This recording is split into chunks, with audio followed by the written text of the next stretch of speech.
दोस्तों जल्दी से अपने चैनल और गुरु जी को सब्सक्राइब कर लें और इस घंटी पर क्लिक कर दें ताकि आपको पता चल जाए कि अपना इंग्लिश का पीरियड शुरू हो चुका है। हेलो एवरीवन, कैसे हो आप लोग। तो मैं आपका teacher Harish Meena, assistant professor under government of Rajasthan, अपना लेक्चर कंटिन्यू करता हूं, जो कि जहां पे हमने लास्ट टाइम छोड़ा था वहां से कंटिन्यू करते हैं। द ओल्ड जेंटलमैन जो हम पढ़ रहे थे, ली घंट का लिखा हुआ, हमने यहाँ तक कर लिया था, ये रिज्यूम तक। ठीक है, हमें इसके आगे से पढ़ना है, तो हम चलो आगे से स्टार्ट करते हैं, इसका कंटिन्यू करते हैं ना। सो इन द इवनिंग, तो देखो, in the evening a old gentleman is fond of going to the theatre और of having a game of cards. कि जब इवनिंग होती है, शाम का समय होता है, तो जो हमारा ओल्ड जेंटलमैन है ना, वो किस बात का शौकीन है, किस बात का फॉन्ड ऑफ मतलब शौकीन होना, किस बात का शौकीन है वो, थिएटर जाने का, यानी इसको प्ले नाटक देखना पसंद है, थिएटर जाता है वो। या फिर क्या करता है वो, having a game of cards, या फिर ताश खेलना पसंद करता है। दोनों में उसको एक काम तो जरूर करेगा, मतलब उसको इवनिंग में एक काम पसंद है, तो थिएटर चला जाएगा या ताश खेलेगा। If he enjoys the latter at his own house और belongings, he likes to play with some friends whom he has known for many years। अगर वो लेटर काम करता है, लेटर मतलब ये कार्ड का दो काम बताए इसने, थिएटर या गेम ऑफ कार्ड्स। अगर लेटर मतलब दूसरा वाला, अगर वो गेम ऑफ कार्ड्स खेलना पसंद करता है, तो मतलब अगर वो डिसाइड करता है कि उसे कार्ड गेम खेलने हैं ना, तो वो क्या करता है, ये काम करता है अपने खुद के घर पे या फिर अपने क्लोज रिश्तेदारों के घर पे। यानी कि दो ही जगह करेगा वो, और बाहर ताश नहीं खेलेगा। मतलब जो कार्ड की गेम खेलेगा वो कहाँ खेलेगा, इधर एट हिज ओन हाउस और एट लॉन्गिंग्स हाउस, है ना। ठीक है, he likes to play with some friends with whom he has known for many years। अच्छा देखो एक चीज और, यहाँ लॉन्गिंग का मीनिंग ये भी हो सकता है कि जो जगह इसको पसंद है, जहां पर ये जाने की इच्छा रखता है, वहां पर जाके भी ये कार्ड्स खेलना पसंद करेगा। तो ये दोनों अर्थ निकल सकते हैं इसके, एक तो खुद के घर पे, और दूसरा ऐसी जगह पे जहाँ पे इसको जाने की बहुत सालों से इच्छा थी और वहां जाके ये ताश खेलना पसंद करेगा। तो ऐसी जगह या फिर इसके रिश्तेदारों की जगह। ठीक है, दोनों में से एक हो सकता है, इसमें क्लियर नहीं है इसका मैसेज। ठीक है, मीनिंग क्लियर नहीं है यहाँ पे ना। सो ये यहाँ पर करे ताश खेलेगा फिर, and he likes to play with some friends whom he has known for many years। और वो ये ताश खेलना पसंद किसके साथ में करता है, अपने मित्रों के साथ में, फ्रेंड्स के साथ में। और वो भी कैसे फ्रेंड्स, जिनको इसने बहुत सालों से, जिनको जानता हो। कोई ऐसा एरा नहीं कि आज एक आध दिन से जानने शुरू हो गया उसके साथ बैठ जाए खेलने, नहीं नहीं नहीं, सालों से जानने वाले फ्रेंड्स के साथ ही खेलता है केवल, जिसके सालों से जिसको मित्र हो इसका, है ना। बट एन एल्डरली स्ट्रेंजर में बी इंट्रोड्यूस्ड, परंतु हाँ, अगर कोई उम्र दराज अजनबी व्यक्ति हो परंतु उम्र दराज हो, है ना, थोड़ा ओल्ड हो, उसके साथ में ही खेल सकता है ताश। मतलब गेम ऑफ कार्ड्स उसके साथ में भी खेल सकता है जो कि ओल्ड हो, स्ट्रेंजर हो परंतु ओल्ड हो। और कब, जब उसका बिहेवियर क्वाइट हो और साइंटिफिक हो। यानी कि जो ओल्ड पर्सन है, थोड़ा शांत स्वभाव का होना चाहिए, प्लस थोड़ा वैज्ञानिक बुद्धि का व्यक्ति होना चाहिए, साइंटिफिक मेंटेलिटी का पर्सन होना चाहिए। यानी कि देखो, पहली चॉइस तो उसकी यही है, पहली कि भाई फ्रेंड्स के साथ में खेलेगा, वो भी ऐसे फ्रेंड्स जो कि जिनको बहुत सालों से जानता है। ठीक है, दूसरी चीज बोल दो, ठीक है, एक अजनबी के साथ खेलेगा, परंतु अजनबी कैसा होना चाहिए, ओल्ड होना चाहिए, एल्डरली पर्सन होना चाहिए, प्लस उसका बिहेवियर क्वाइट और साइंटिफिक होना चाहिए। ठीक है, and the privilege is extended to younger man of flatters. और ठीक है, ये जो आप कह सकते हैं प्रिविलेज है ना, जो ये आप बोल सकते हो एक तरीके से विशेष अधिकार है कि भाई इसके साथ ओल्ड मैन के साथ ताश खेलने का जो मौका, ये विशेष अधिकारी किसी और को भी दे सकता है। किसको दे सकता है, एक यंगर मैन को भी दे सकता है देने को तो, परंतु यंगर मैन कैसा होना चाहिए, मैन ऑफ लेटर्स होना चाहिए। यानी कि एक जवान व्यक्ति, बोल सकते हो विद्वान होना चाहिए, पढ़ा लिखा विद्वान व्यक्ति होना चाहिए, उसको खेलने का मौका देगा खुद के साथ में ताश। और who if ill players are good losers, और वो व्यक्ति कैसा होना चाहिए, भले ही उसको ताश खेलना आता हो या नहीं आता हो, मतलब बुरा खेलता हो मान लो, परंतु वो गुड लूजर होना चाहिए। यानी कि इजिली अपनी हार एक्सेप्ट कर ले। ऐसा नहीं है कि हार जाए तो रोने धोने लग जाए और नाटक करने लग जाए, नहीं नहीं। यंगर पर्सन के साथ ताश खेलेगा, परंतु यंगर पर्सन कैसा होना चाहिए, first of all he should be a man of letters, वो बहुत मतलब विद्वान व्यक्ति होना चाहिए व्यक्ति, प्लस वो भले ही इल प्लेयर हो, भले ही बुरा प्लेयर हो खेलने में, परंतु वो गुड लूजर होना चाहिए, मतलब अच्छी तरह से जो हार को डाइजेस्ट कर सके, पचा सके अपनी हार को, वैसा होना चाहिए। Not that he is a miser but to win money at cards is like proving his victory by getting the baggage. और जो हमारा ओल्ड मैन है ना, ये कोई माइजर नहीं है।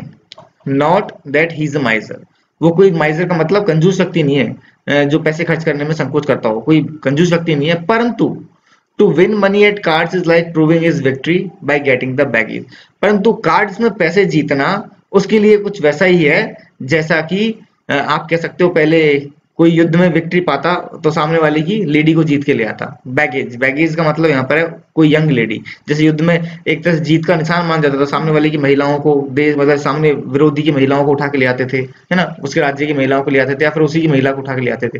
तो वो एक विक्ट्री का सबूत माना जाता था कि भाई मैंने उसको हरा दिया, उसकी महिला देखो उठा के ले आया मैं। सो वही चीज उसी की बोल रहा है कि देखो वो माइजर नहीं है, यानी कि माइजर व्यक्ति जो बहुत ज्यादा पैसे कमाने की इच्छा रखता हो परंतु खर्च नहीं करना चाहता हो। तो वैसा नहीं है ओल्ड मैन, ठीक है, मनी जीतना चाहता है वो कार्ड में, परंतु उस कार्ड में मनी जीतना वो वैसे मानता है जैसे कि विक्ट्री का एक सिंबल है। भाई कार्ड में मैंने मनी जीता, इसका मतलब मैं जीता हूं, मतलब मेरी विक्ट्री का सिंबल है ये मनी, ना कि मुझे पैसे कमाने हैं, ये विक्ट्री का चिन्ह है। उसी तरीके से जिस तरह से युद्ध में सामने वाले की महिला को जीत के ले आओ तो वो एक विक्ट्री का सिंबल होता है, ठीक है। And to win of a younger man is a substitute for his not being able to beat him at rackets. और साथ में यंगर मैन, अब जवान व्यक्ति को ये रैकेट्स में तो नहीं हरा सकता। रैकेट्स मतलब कोई गेम में, जैसे फॉर फिजिकल गेम है, फिजिकल गेम फॉर एग्जांपल मान लो बैडमिंटन खेल लिया, टेनिस खेल लिया, मतलब उस तरह से फिजिकल गेम्स में तो नहीं हरा सकता। फिजिकल कंपटीशन में तो डेफिनेटली बात है कि मतलब ये ओल्ड मैन किसी यंगर पर्सन को नहीं हरा सकता है, या फिर कुछ तिकड़मबाजी में भी नहीं हरा सकता है। सो कार्ड ऑफ गेम में हरा सकता है। तो एक तरीके से इसके लिए एक मौका भी है एक यंगर पर्सन को हराने का इस तरीके से, इसलिए यंगर पर्सन को और मौका देता है कि ठीक है यंग पर्सन को मौका दूंगा मेरे साथ ताश खेलने का, परंतु यंग पर्सन कैसा होना चाहिए, एक मैन ऑफ लेटर्स प्लस ऐसा व्यक्ति जो इजीली अपनी डिफीट को डाइजेस्ट कर सके, इजीली हार को एक्सेप्ट कर सके, ठीक है। He breaks up early whether at home और अब्रॉड। और दूसरी चीज एक और है, परंतु ये जल्दी ही मतलब खेलने तो बैठ जाएगा ओल्ड मैन हमारा, but he breaks up early whether at home और अब्रॉड। चाहे घर में खेले बाहर खेले, पर जल्दी ये गेम भी छोड़ देता है, मतलब पूरा गेम खेले नहीं खेले इसकी मर्जी है भाई, ये जल्दी गेम छोड़ के भाग सकता है वैसा स्वभाव भी इसका है थोड़ा थोड़ा, ठीक है। At the theatre he likes a front row in the pit. Theatre में आप बोल सकते हो इसको सामने वाली रो, एकदम सामने वाली जो पंक्ति कतार है ना वो चाहिए, जहां पे बैठ के देखना पसंद करता है ये नाटक। ही कम्स अर्ली, वो जल्दी आ जाता है। If he can do so without getting into A squeeze, और ऐसा तभी संभव है जब ये भीड़ भाड़ में ना फंस जाए भीड़ भाड़ में ना फंस जाए, भीड़ भाड़ में फंस जाएगा तो लेट हो जाएगा, तो मतलब जल्दी तभी आ पाता है जब भीड़ भाड़ में ना फंस जाए। And seats patiently waiting for the drawing of the curtain, और बहुत ही धैर्य पूर्वक ये क्या करता है, वेट करता है पर्दों के ऊपर उठने का। देखो पर्दा उठने का मतलब, नाटक में पर्दा उठने का मतलब नाटक स्टार्ट होना, और पर्दा गिरने का मतलब नाटक खत्म हो गया है। सो नाटक स्टार्ट होने का ये बहुत ही पेशेंटली वेट करता है, क्योंकि जब जल्दी आ जाता है तो आराम से पेशेंटली वेट करता है कि नाटक शुरू होगा अभी। और वो किस तरह से वेट करता है, किस मुद्रा में, with his hands placidly lying one over the other, अपने हाथों को एक के ऊपर दूसरा रख के, on the top of his stick, मतलब सामने अपनी छड़ी खड़ी कर लेगा, छड़ी के ऊपर एक हाथ रख देगा और अपने उस हाथ के ऊपर दूसरा हाथ भी रख देगा। इस तरीके से वो आप बोल सकते हो छड़ी के ऊपर अपने दोनों हाथों को रख के पेशेंटली वेट करता है कब नाटक शुरू होगा, ठीक है। He generously admires some of the best performers, और बोल सकते हो कि जो नाटक में परफॉर्मेंस देने वाले व्यक्ति होते हैं, नाटककार होते हैं, मतलब जो एक्टर्स होते हैं, सॉरी जो एक्टर्स होते हैं, उन एक्टर्स की परफॉर्मेंस को ये बिल्कुल बहुत ही तहे दिल से, मतलब खुले दिल से एडमायर भी करता है, प्रशंसा भी करता है उनकी जो अच्छी एक्टिंग करते हैं। But thinks them far inferior to Garrick, Woodward and Clive, परंतु वो जो एक्टर्स होते हैं उनकी परफॉर्मेंस भले ही उनकी बोल सकते हो तारीफ करता है, परंतु उन परफॉर्मर्स को वो कम मानता है। किनके मुकाबले, गैरिक, वुडवर्ड और क्लाइव, ये कुछ परफॉर्मर्स एक्टर्स हुआ करते थे, इनकी तुलना में वो सभी को कम मानता है। भाई ये तो बहुत ऊंचे दर्जे के हैं, ऐसा मानता था। ये गैरिक, वुडवर्ड और क्लाइव ऊंचे दर्जे के हैं, इनके सामने तो ये परफॉर्मर्स क्या है, नीचे रह गए हैं, ठीक है। During splendid scenes he is anxious that the little boy should see, और जब बहुत ही स्प्लेंडेड जोरदार सीन आते हैं, मतलब जोरदार या तो रोमांचित करने वाले या फिर एकदम आपको सरप्राइज कर देने वाले, तो ऐसे सीन्स के बारे में ये बोलता है कि छोटे बच्चों को या लिटिल बॉय यानी छोटे लड़के को ऐसे सीन नहीं देखने चाहिए, यानी उनके बारे में थोड़ी चिंता व्यक्त करता है कि ऐसे सीन बच्चों को नहीं दिखाने, ठीक है। अब देखो, he has been induced to look in Vauxhall again but likes it still less than he did years back। Vauxhall एक जगह है, टेम्स नदी के किनारे कस्बा है, तो उसको कई बार ललचाया गया कि भाई तुम वॉक्सोल आओ, या कई बार उसे इनवाइट किया गया कि तुम वॉक्सोल वापस घूमने आओ, but likes it still less than he did years back, परंतु अब इस जगह को ये कम पसंद करता है। पास्ट में सालों पहले ये इसको काफी पसंद करता था इस जगह को, परंतु अब इसे कम पसंद करता है। And can not bear it in comparison with Ranelagh, और जो रेनेलैग एक और जगह है, वो रेनेलैग की तुलना में इसको बिल्कुल सहन नहीं कर सकता, मतलब रेनेलैग को बहुत ज्यादा पसंद करता है और उसकी तुलना में इसको वॉक्सवॉल अब पसंद बिल्कुल भी नहीं है। He thinks everything looks poor, flaring and Jared, उसको लगता है कि अब वॉक्सवॉल में सब कुछ क्या है, बहुत ही पुअर है। फ्लेयरिंग एंड जेडेड, जेडेड का मतलब अनइंटरेस्टिंग, डिसइंटरेस्टेड, मतलब इसमें अब इंटरेस्टिंग नहीं रहा, बहुत बार घुमा है वहां पे। जेडेड ऐसी जगह होती है जहां पर मतलब किस जगह के लिए जेडेड बोलेंगे, इसका मतलब है कि उस जगह पर हम बहुत बार जा चुके हैं, तो अब मुझे उस जगह इतनी इंटरेस्टिंग नहीं लगती है ना। तो वही चीज है कि उसको अब वॉक्सहोल क्या कहता है, पुअर फ्लेयरिंग, फ्लेयरिंग मतलब एक्सपेंडेड बोल सकते हो, चकाचौंध वाला परंतु फैला हुआ, कि ज्यादा ही स्प्रेड हो गया है जगह अब, इतनी इंटरेस्ट नहीं रही। एक छोटी जगह परंतु सुंदर जगह हमेशा ही आपको अट्रैक्ट करती है ना, वही वाली चीज, परंतु एक अब इतनी इंटरेस्टिंग जगह नहीं रही, और ऊपर से स्प्रेड फैल भी गई, काफी चौड़ी हो गई हो, काफी एरिया में फैल गई हो, तो आपको वैसे ही बोरिंग लगेगी हो। तो उसी चीज के लिए बोल रहा है कि अब उसको वॉक्सहोल एक पुअर फ्लेयरिंग और जेडेड जगह लगती है। आहा says he with a sort of triumphant Sai. फिर वो एक मतलब जीत की आह भरते हैं ना, उसके रूप में ऐसे बोलता है कि आहा, रानीलाग वाज ए नोबल प्लेस। रानीलाग तो कितना गजब का जगह है, मतलब एकदम आह भर के बोलता है कि जीत की जैसे आहें भरता है ना उस तरह से, कि रानीलाग तो बहुत ही अच्छी जगह है। सच टेस्ट, सच एलिगेंस, सच ब्यूटी, कि भाई कितनी क्या शानदार जगह है, क्या सुंदरता है उसकी, है ना, क्या अदा है उसकी, क्या टेस्ट है, मतलब उस जगह में मतलब जो भी है ओवरऑल वो इसको बहुत भारी है हर तरीके से, टेस्ट के रूप में, एलिगेंस के रूप में, ब्यूटी के रूप में, ठीक है। टेस्ट में आप बोल सकते हो वहाँ का फूड पसंद होगा इसको, एलिगेंस बोल सकते हो वहाँ की अदा, लोगों की रहन सहन तरीका पसंद होगा, ब्यूटी का बोल सकते हो नेचुरल ब्यूटी भी हो सकती है और लोगों की सुंदरता भी हो सकती है, दोनों चीजें, इन सभी रूपों में उसको रहने ज्यादा पसंद आ रहा है। There was the duchess of a, वो बताता है कि देखो यहाँ पे रहने लाग में एक डचेज ऑफ ए, उसका पूरा नाम नहीं बताया, डचेज ऑफ ए नाम की महिला रहती थी, और द फाइनेस्ट वुमन इंग्लैंड, वो औरत की सबसे मतलब इंग्लैंड की सबसे सुंदर महिला, ये सबसे अच्छी महिला थी। सर एंड मिसेज एल, और एक मिसेज एल भी रहती थी, जो कि एक माइटी फाइन क्रीचर, जो कि एक बहुत ही तगड़ी परंतु एक बहुत ही अच्छी प्राणी, एक अच्छी व्यक्ति थी। एंड लेडी सुजन, और एक लेडी सुजन भी रहती थी। व्हाट्स हर नेम, और फिर देखो किस तरह से बोल रहा है, एक लेडी सुजन रहती थी एंड व्हाट्स हर नेम, और उसका नाम क्या था, वो जो एक और महिला थी, वही वाली, that had the unfortunate affair with the sir Charles, जिसका वो दुर्भाग्यपूर्ण चक्कर चला था सर चार्ल्स के साथ में, एक अफेयर रहा था। वो महिला कौन सी थी, देखो इस तरह से एक्टिंग करके बता रहे हैं कि वो नाम याद नहीं आ रहा मुझे उसे, जैसे बोल रहे देखो, एक तो डचेज ऑफ ए थी, एक मिसेज एल थी, एक लेडी सुजन थी, और वो एक और महिला थी ना जिसका नाम मुझे याद नहीं आ रहा, क्या नाम था उसका, जिसका वो सर चार्ल्स के साथ में चक्कर चला था उस तरीके से बोल रहा है।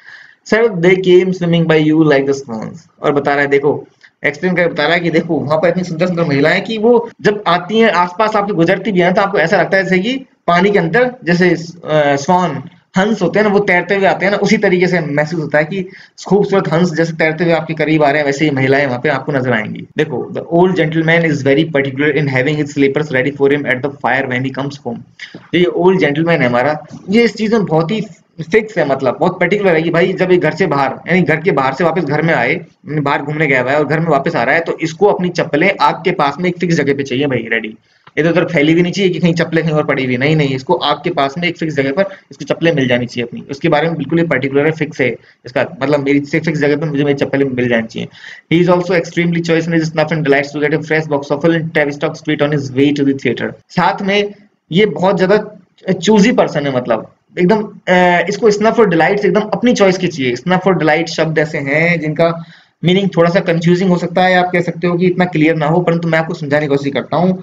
कई बार क्या होता है कि स्नफ्स एंड डिलाइट्स ऐसी चीजें होती हैं जो एक बोतल है जिसमें इत्र भरा हो, या फिर कोई नशीला पदार्थ जैसे तंबाकू, जिसको सूंघ के आप फील कर सकते हो, ठीक है। सो बेसिकली इसको स्नफ एंड डिलाइट्स में आप हम मान सकते हो एक मतलब एक सुंदर सॉरी मतलब एक बहुत ही प्रिय खुशबू जो एक बोतल में भरी हुई है, ठीक है। इसको वो स्नफ एंड डिलाइट्स चाहिए, परंतु बहुत ही एक विशेष स्मेल वाली चाहिए, है ना, एक खास स्मेल वाली डब्बा चाहिए इसको। भाई मुझे तो यही स्मेल का डब्बा पसंद आएगा, ठीक है। तो वो स्मेल का इसको डब्बा चाहिए, एकदम फिक्स चॉइस है इसकी, और ये उसको फुल चाहिए डब्बा भरा हुआ एकदम। जब ये टेविस्टॉक गली से गुजरे, जब ये अपने थिएटर देखने जा रहा होगा, यानी थिएटर देखने जब जाता है तो रास्ते में क्या पड़ती है, टेविस्टॉक गली पड़ती है, टेविस्टॉक स्ट्रीट पड़ती है। तो उस टेविस्टॉक स्ट्रीट से जब भी गुजरे तो इसके पास में वो स्नफ और डिलाइट का डब्बा एकदम फुल होना चाहिए, ताकि इसे इस्तेमाल कर सके। अब देखो ऐसा क्यों बोल रहा है, ऐसा है कि टेविस्टॉक स्ट्रीट 19th सेंचुरी 19वीं शताब्दी में क्या था कि टेविस्टॉक स्ट्रीट बहुत ही फैशनेबल स्ट्रीट थी, उसमें मतलब फैशनेबल दुकानें थी और सबसे सुंदर सुंदर और सबसे अमीर अमीर लड़कियां महिलाएं वहां पे शॉपिंग करने आया करती थी। तो टेविस्टॉक स्ट्रीट से गुजरते हुए थोड़ा सा एक तरफ दिखावा तो करना बनता है ना भाई, जब इतनी सुंदर महिलाएं सब आएंगी तो ये भी दिखावा करते हुए चलता था वहां से। सो इसको अपनी जो इत्र का बोल सकते हो या खुशबू का जो डब्बा था जिसको ये सूंघता अक्सर, तो वो डब्बा इसको एकदम फुल चाहिए, तो ताकि खत्म ना हो जाए ऐसी जगह से गुजरते हुए कम से कम भरा हुआ हो पूरा पूरा। इस box is a curiosity from India, इसका बॉक्स एक उत्सुकता का बॉक्स था जो इंडिया से मंगाया गया था, मतलब उत्सुकता का बॉक्स ऐसे बोल सकते हो कि सब उसके बारे में पूछते कि भाई ये कहाँ से लाए हो, ये कहाँ से लाए हो, तो इंडिया से मंगाया गया था वो जो स्नफ एंड डिलाइट का डब्बा था वो। He calls favourite young ladies bye there Christian name, और जो इसकी सबसे पसंदीदा जवान लेडी जिसको पसंद थी, जो उसकी फेवरेट यंग लेडीज थी ना, उनको ये उनके क्रिश्चियन नेम से बुलाता था। क्रिश्चियन नेम का मतलब होता है फर्स्ट नेम से। फॉर एग्जाम्पल मेरा नाम हरीश मीना है, तो हरीश मेरा क्रिश्चियन नेम बोल सकते हो आप। सपोज कोई औरत है मारिया गिन, मारिया गिन करके औरत है, तो गिन उसका सरनेम हो गया, मारिया उसका क्रिश्चियन नेम हो गया। तो ये अक्सर क्या करते थे, ये जो अपनी फेवरेट लेडीज होती थी ना, उनको उनके क्रिश्चियन नेम से बुलाता था। और आप कह सकते हैं एक चीज और कि है ना, उन लेडीज को how ever slightly acquainted with them, कि उन लेडीज को कितना ही कम जानता हो, कितना ही कम जानता हो। मतलब देखो, उन लेडीज को इतना ढंग से जानता नहीं है जिनकी बात हो रही है, फेवरेट यंग लेडीज हैं, उनको ये बुलाता है, किस नाम से बुलाता है, अपने उनके क्रिश्चियन नेम से बुलाता है। इसकी आदत है उनकी फर्स्ट नेम से बुलाने की। अब हम किसी को फर्स्ट नेम से कब बुलाते हैं? फॉर एग्जाम्पल, ए राम इधर आना, हे मोहन इधर आना, हम तभी बुलाते हैं ना जब हमको पता है कि हम उस व्यक्ति को जानते हैं पर्सनली, तभी तो बोलेंगे। अदरवाइज जनरली हम किसी को पर्सनली इतना ढंग से जानते भी नहीं होंगे तो हम कभी उसे फर्स्ट नेम से नहीं बुलाते। या तो हमें उसके बारे में हमको हल्का फुल्का आइडिया है कौन पर्सन है। फॉर एग्जाम्पल कोई जैसे फॉर एग्जाम्पल मैं हरीश मीना हूँ, तो मुझे जो पर्सन सही तरह नहीं जानता मुझे हरीश हरीश नहीं बोलेगा, या तो बोलेगा मीना जी, मिस्टर मीना, है ना, इस तरह बोलेगा, है ना। तो सरनेम से बुलाएगा मुझे, बेसिकली प्रॉपर हरीश से नाम से मुझे वही बुलाएगा जो मुझे ढंग से जानता होगा, मेरा कोई दोस्त होगा। तो ये उन यंग लेडीज को, भले ही उनको ये कितना ही कम जानता हो, स्लाइटली एक्वेंटेड विद देम, उनसे बहुत कम परिचित होगा, इसके बावजूद भी उन यंग लेडीज को ये उनके क्रिश्चियन नेम से यानी फर्स्ट नेम से बुलाता है। And A privilege of saluting all brides, mothers and Indeed every species of lady on the least holiday occasion. अब देखो यहाँ से जो लाइन है, यहाँ से लेके यहाँ तक, है ना, इन लाइन्स का मीनिंग, या फिर यहाँ तक, सॉरी यहाँ तक, इन लाइन का मीनिंग मैं अपने हिसाब से बताऊंगा, पर इसकी कोई गारंटी नहीं है कि मैं बता रहा हूं जो सही हो या कोई और बताए वो भी सही हो। रीजन ये है कि इन लाइन का क्लियर मीनिंग नहीं हो रहा है, मैं इसको एक्सेप्ट करने में मुझे कोई हर्ज नहीं है, मैं इजीली मतलब एकदम आपके सामने एक्सेप्ट करता हूँ कि इसका करेक्ट मीनिंग मैं गारंटी नहीं ले सकता कि इसका सही अर्थ वही होगा जो मैं बताऊंगा, परंतु जो समझ में आ रहा है मुझे वो मैं बताने की कोशिश करता हूँ, ठीक है। And has the privilege of saluting all brides, mothers and Indeed every species of lady on the least holiday occasion. और इस ओल्ड मैन, हमारे इस ओल्ड मैन को एक विशेष अधिकार मिला हुआ है, आप कह सकते हो ऐसे विशेष अधिकार होगा कि जो जिस लोकेलिटी में ये रहता है, हम ऐसा मान सकते हो उस लोकेलिटी में ज्यादातर महिलाएं सब इसको जानती होंगी, है ना, ठीक है। तो एक तरीके, ऊपर से ओल्ड मैन है तो सम्मान रेस्पेक्ट भी होगा, तो हो सकता है इसलिए महिलाएं इसको एक तरीके से तहे दिल से एक्सेप्ट भी करती हैं। किस चीज में, देखो अभी बताते हैं। एक तो ये कोई भी नई शादीशुदा लड़की आएगी, ब्राइड, या कोई मदर होगी, या फिर इंडीड कोई भी महिला हो, किसी भी तरह की महिला हो, एवरी स्पीस ऑफ लेडी, तो उसको ये अक्सर सैल्यूट करता है, पाया जाता है, मतलब उसका सम्मान, उसका अभिवादन करता है, उसकी रेस्पेक्ट करता है। ये सैल्यूटिंग का मतलब आप मान सकते हो उनका अभिवादन करना, उसकी रेस्पेक्ट करना है, मतलब ये रेस्पेक्ट करता हुआ पाया जाएगा, चाहे वो ब्राइड्स हो, चाहे मदर्स हो, चाहे इंडीड कोई भी तरह की लेडी हो, ठीक है, सबकी रेस्पेक्ट करता हुआ ये अक्सर आपको मिल जाएगा। इसको एक तरह से विशेष अधिकार मिला हुआ है उनको रेस्पेक्ट करने का, जैसे आप बोल सकते हो, है ना। If the husband, for instance, has met with a piece of luck, he instantly moves forward and gravely kisses the wife on the cheek. और एक चीज और देखो, अगर किसी वाइफ है, कोई औरत है, उसके हस्बैंड का दिन अच्छा है, यानी उसको has met with piece of luck, अगर किसी हस्बैंड का दिन अच्छा है, उसकी किस्मत अच्छी है आज के दिन में, तो उसकी वाइफ को इस ओल्ड मैन से एक किस मिलेगा गाल पे। मतलब थोड़ी सी अजीब लग रहा है सुनने में, परंतु इस तरीके से बोल सकते हो कि लोकेलिटी में सम्मान इस तरह का है कि ओल्ड मैन सम्मान पूर्वक, या तो देखो ऐसा होता था कि जो वेस्टर्न कंट्रीज हैं उनके यहाँ किस कोई बहुत बड़ी चीज नहीं है, मतलब कहाँ पे, एक तो हाथ पे, सामने वाली किसी लेडीज के हाथ पे किस करना एक सामने वाले का अभिवादन करने से माना जाता था, या फिर गाल पे किस करना अभिवादन माना जाता था। ये दो चीज अभिवादन मानती थी, हाथ पे किस करना या गाल पे किस करना, तो ये अभिवादन माना जाता था, कोई गलत चीज नहीं मानी जाती थी, ठीक है। उनके मतलब वेस्ट में ऐसा होता है, ठीक है। अपने यहाँ पर तो भाई लफड़ा हो जाए ऐसा कोई कर दे तो। सो अगर किसी हस्बैंड का दिन अच्छा हुआ तो उसकी वाइफ को क्या मिलेगा, ये ओल्ड मैन तुरंत आगे बढ़ेगा और उसके गाल पे किस करेगा, उसकी वाइफ के गाल पे। तो एक तरह से वो हस्बैंड की किस्मत अच्छी मानी जा रही है कि एक ऐसा ओल्ड मैन जो कि काफी चर्चित है, लोकेलिटी में फेमस है, उसको उसके द्वारा इसकी वाइफ को गाल पे किस मिला है, ठीक है। तो वाइफ देन सेज, और वाइफ फिर बोलेगी उस ओल्ड मैन से, माई नीस सर फ्रॉम द कंट्री, देखो गांव से मेरी भतीजी भी आई है सर। इसका मतलब वो इंडिकेट कर रही है, वो जो लेडी वाइफ है जिसको अभी किस मिला है गाल पे, वो इंडिकेट कर रही है, वो सारा करके बता रही है देखो मेरी भतीजी आई है, उसको भी दो। तो फिर वो ओल्ड मैन जाता है और उसकी भतीजी को गाल पे किस करता है, ठीक है। The niece saying her cousin biting her lips at the joke, the niece, वो भतीजी है, वो भी देखेगी कि उसकी जो कजन चचेरी बहन है ना, वो अपने होठ चबा रही है इस बात पर, तो वो भी सारा करके बोलेगी sir my cousin Harriet sir, मेरी जो चचेरी बहन है हैरियट वो भी आई है, उसको भी। तो फिर वो जाके उस कजिन को भी किस करेगा गाल पे सबकी इच्छाएं पूरी कर रहा है ना, सबको मतलब सबका अभिवादन कर रहा है, सबका सम्मान कर रहा है, ठीक है। He never recollects such weather except during the great frost or when he rode down with the Jack Scrimshire to Newmarket. और देखो, he never recollects such weather, इसको ऐसा कोई मौसम याद नहीं आ रहा, मतलब अभी फिलहाल जो करंट वेदर की बात हो रही है उसकी बात कर रहे हैं कि इस ओल्ड मैन को ऐसा मौसम याद नहीं आता कब ऐसा पास्ट में ऐसा हुआ था। सिर्फ एक टाइम ऐसा हुआ था, द ग्रेट फ्रॉस्ट, जब सब कुछ जम गया था, बहुत ठंड पड़ी थी, सब कुछ जम गया था और इस वक्त ये ड्राइव कर रहा था किसी जैक स्क्रिमशायर, कोई आदमी जैक स्क्रिमशायर उसके साथ में ड्राइव कर रहा था, न्यू मार्केट जा रहा था। तो ये क्या रोड से उतर गया नीचे, अंधेरा इतना मतलब इतना ज्यादा कोहरा हो रखा था कि इसको कुछ नजर नहीं आया और ये रोड से नीचे उतर गए। तो एक बार ऐसा जरूर हुआ था जब ऐसा खतरनाक मौसम हुआ था, परंतु दोबारा ऐसा मौसम इसको याद नहीं आता कब ऐसा घटित हुआ। ठीक है, जैसा मौसम अभी करंट में हो रहा है। ही grows young again in his little grand children. अब देखो, ये जो हमारा ओल्ड मैन है ये अपने ग्रैंड चिल्ड्रन यानी पोते पोतियों के साथ में दोबारा से जवान हो जाता है। बोलते हैं ना बच्चों के साथ में अक्सर बूढ़े बच्चे बन जाते हैं, वही वाली चीज है। ये उनके साथ में जवान हो जाता है, specially the one which he thinks most like himself, खास तौर पे उसके साथ में जो इसके साथ जैसा दिखता है, मतलब एक ग्रैंड चिल्ड्रन ऐसा भी है जो इसके जैसा दिखाई देता है, उसके साथ में तो ये बिल्कुल ही जवान बन जाता है हमेशा। विच इज द हैंडसमेस्ट, और वो जो बच्चा है वो सबसे हैंडसम भी है, ठीक है, सभी ग्रैंड चिल्ड्रन में। Yet he likes best perhaps the one most resembling his wife, परंतु जो इसको पर्सनली सबसे ज्यादा पसंद है ना, वो वाला ग्रैंड चिल्ड्रन है जो इसकी पत्नी जैसा नजर आता है, यानी दिखने में इसकी पत्नी के जैसा है। वो ग्रैंड चिल्ड्रन इसको पर्सनली सबसे ज्यादा पसंद है। And will sit with him on his lap, और उसको अक्सर ये गोद में बिठा के काफी देर बैठा रहता है उस ग्रैंड चिल्ड्रन को, होल्डिंग हिज हैंड, उसका हाथ पकड़ के, इन साइलेंस, शांति से, for quarter of an hour, वो कह सकते हो लगभग क्वार्टर 15-20 मिनट तक बैठा रहता है, उसका हाथ पकड़ के शांति से गोद में बैठा के उसको बैठा रहता है, मतलब उसको आनंद मिलता है। He plays most tricks with the former, परंतु ज्यादातर ये चालाकियां खेलता है फॉर्मर के साथ में। फॉर्मर वाला कौन सा? दो बच्चों की बात हुई है, एक तो पहला वाला जो इसके जैसा दिखाई देता है और दूसरा जो इसकी वाइफ जैसा दिखाई देता है, ठीक है। जो इसके जैसे दिखाई देता है उसके साथ में ये क्या करता है, ट्रिक खेलता है, अक्सर उसका मजाक करता है मतलब, और मेक्स हिम स्नीज, और उसको फिर छींकने मजबूर कर देता है। मजाक में कैसे हो सकता है, कुछ भी हो सकता है। छींकने मजबूर कर रहा है तो उसका मतलब या तो नाक में कुछ कोई तिनका घुसा देता होगा या कुछ छिड़कानी करता होगा या फिर उसको गुदगुदी करता होगा, तो इससे उसको छींक आ जाती है, ठीक है। तो ऐसे मजाक वो उस वाले पोते के साथ में करता है जो पोता इसके जैसे दिखाई देता है, ठीक है। He asks little boys in general who was the father of Zebedee's children, और ये अपने छोटे छोटे बच्चों वाला ग्रैंड चिल्ड्रन पोतों से पूछता है अक्सर कि तुम एक बात बताओ, पहली पूछता है, बताओ जेबेडी के बच्चों का बाप कौन है। अब देखो ये साफ साफ लाइन में पता चल रहा है, जेबेडी के बच्चों का बाप जेबेडी तो हुआ, जेबेडी खुद एक लड़का है, आदमी है, एक्चुअल में बाइबल में कहानी है। जेबेडी एक पर्सन था, उसके दो बेटे थे, जॉन एंड जेम्स करके। तो उनको जॉन एंड जेम्स को बताया जाता है कि वो जीसस क्राइस्ट के चेले थे, मतलब डिसिपल थे। तो जेबेडी काफी फेमस है, उसके मतलब काफी उसके बारे में चीजें डाउटफुल भी हैं, है ना। सो यहाँ पे एक क्वेश्चन पूछता है बच्चों से, बताओ जेबेडी के बच्चों का बाप कौन है।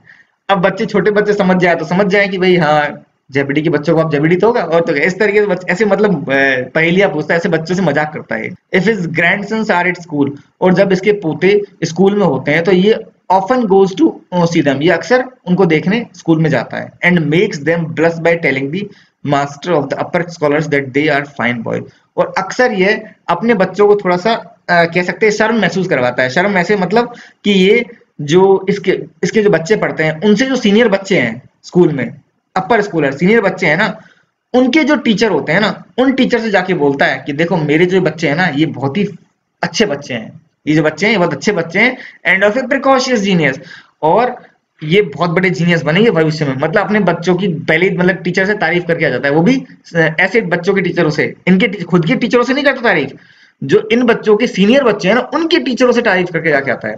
अब अक्सर ऐसा आपके साथ भी होता होगा, मेरे साथ तो ऐसा बहुत बार हुआ है कि मेरे फादर स्कूल में जाके पहले मेरे टीचरों से तारीफ करा जाते थे, मेरा बच्चा पढ़ने में इतना इंटेलिजेंट है भाई, पास में इतनी परसेंट बनी है इसकी, तो देखना आपकी स्कूल में इतनी परसेंट लाएगा ये। तो भाई मैं प्रेशर में आ जाता था अक्सर मेरे साथ समस्या हो जाती थी। तो ये भी कुछ उसी तरह का ओल्ड मैन है, अपने बच्चों को पहले ये जाके टीचरों की तारीफ कराता था, हमारे बच्चे इतने जोरदार है, पढ़ने में अच्छे अच्छे हैं, ऐसा इनका ध्यान रखना, वो पहले ही चढ़ा के आ जाता है बच्चों को, फिर बेचारा प्रेशर में ला दे वैसी कंडीशन, ठीक है। He is much struck when an old acquaintance dies, but adds that he lived too fast and that poor Bob was a sad dog in his youth. देखो, he is much struck, इसको अक्सर मतलब झटका लगता है जब पता चलता है कि एक बूढ़ा परिचित व्यक्ति मर चुका है, और वो बूढ़ा परिचित व्यक्ति के बारे में क्या बोलता है, adds that he lived too fast, वो बोलता है कि उसने जिंदगी बड़ी तेजी से जी, मतलब बहुत जल्दी उसका उम्र पूरी हो गई, तभी तो बोल रहा है कि उसकी जिंदगी बड़ी ये मर गया तो मतलब उसने जिंदगी बड़ी तेजी से जी। एंड that poor Bob, और देखो बेचारा Bob was a sad dog, वो तो एक निराश कुत्ते के समान था इन हिज यूथ, अपनी जवानी में। यानी कि जवानी में देखो मजाक उड़ा एक तरीके से कि पुअर बॉब तो बेचारा जब जवान था ना एक निराश कुत्ते के समान था, हमेशा मतलब निराश सा रहता था। अ वेरी सैड डॉग, बहुत ही उदास कुत्ता। Sir mightily set upon a short life and a merry one. परंतु आप कह सकते हो उसकी जिंदगी बहुत छोटी रही, परंतु एक खुशहाल रही, मतलब ज्यादा परेशान नहीं होना पड़ा, बुढ़ापे की कंडीशन उसको झेलनी नहीं पड़ी, जल्दी गुजर गया, टाइम से गुजर गया, इसलिए बोल रहे हैं merry one. When he gets very old indeed, और जब ये हमारा ओल्ड मैन बहुत बूढ़ा हो जाता है तो he will sit for whole evening, तो ये पूरी शाम बैठा रहेगा एंड से लिटिल और नथिंग, और कुछ नहीं कहेगा, चुपचाप बैठा रहेगा। But informs you that there is Mrs Jones, परंतु ये आपको ये जरूर बताएगा, देखो वो रही मिसेज जोन्स, जो कि हाउसकीपर है, यानी घर की देखभाल करने वाली महिला, तो अक्सर उसके बारे में जरूर बोलेगा, देखो वो मिसेज जोन्स रही जो इस घर की देखभाल करती है। शी विल टॉक, वो बोलेगी, अब वो बात करेगी मुझसे।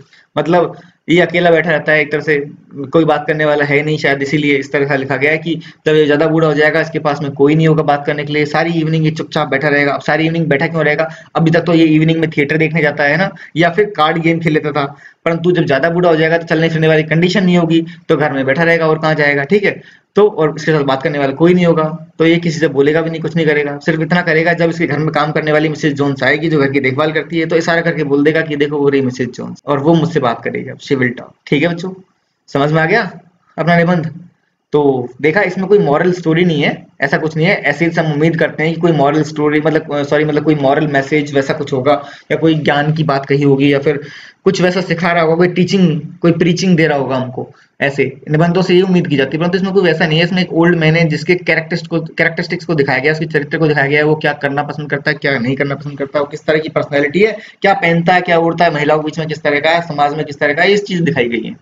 तो ये ऐसे इसी के बारे में, द ओल्ड मैन के बारे में बहुत अच्छी तरह लिखा है ये ली घंट ने, और मुझे लगता है आपको सही तरह समझ में आना चाहिए, मैंने जितना ढंग से समझाया है। अगर फिर भी कुछ समझ में नहीं आया तो आप कमेंट बॉक्स में पूछ सकते हैं मेरे से कि सर ये चीज मुझे समझ में नहीं आई, ये मैं आपको एक्सप्लेन करने की कोशिश करूंगा कमेंट बॉक्स में, ठीक है। इन वीडियोस को दूसरे बच्चों के साथ में शेयर करो ताकि वो भी बेनिफिट उठा सके, केवल आप ही क्यों बेनिफिट उठाओ, बाकी को भी शेयर करो ना, ज्ञान वैसे ही बांटने से बढ़ता है, समझ गया ना। तो बच्चों को दूसरों को शेयर किया करो कि देखो सर ने ऐसी वीडियो बनाई है, आप भी देखो, आपको भी बेनिफिट होगा, ठीक है। मैं मिलूंगा जल्दी ही नेक्स्ट वीडियो में, till then bye bye, see you soon.